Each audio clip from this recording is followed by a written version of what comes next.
Isang mapagpalang hapon po mga kagulay. Ngayon po ay ika-25 ng Abril 2025. At nais ko pong ibahagi sa inyo ang pagtatanim ko ng siling talbusan. Ito po ay hindi pinamumunga at tanging talbos lamang nito ang laging kinukuha o hinaharvest. Hindi po ako isang professional o isang agriculturist o dalubhasa kaya sa larangan ng agrikultura.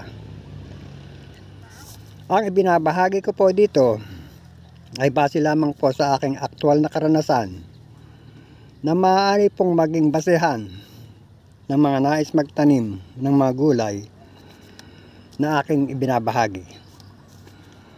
Lalong-lalo na po sa mga nais magtanim nang wala pang karanasan na may kinalaman po sa mga paksang aking ibinabahagi. Ngayon po ay ibabahagi ko sa inyo kung paano ang pamamaraan ng pagtatanim ko ng siling talbusan. Ang luwang po na aking tataniman na ito ay may sukat na 500 square meter. At ito po ay hinati ko sa 6 na flatbed.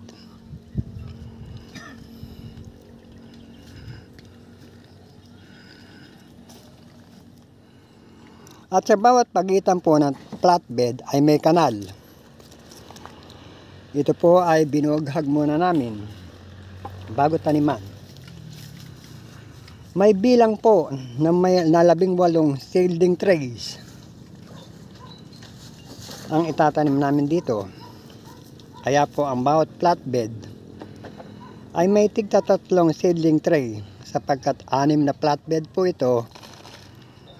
I-multiply po natin sa 3, 6 times 3 is 18. 18 tray po. At ang isang seedling tray po ay may bilang na 128 seedling o puno. Kaya po, kung i-multiply po natin ang 3 tray sa 128 seedlings, ay may kabuuan po itong 384 seedlings o puno bawat flatbed na aming tataniman.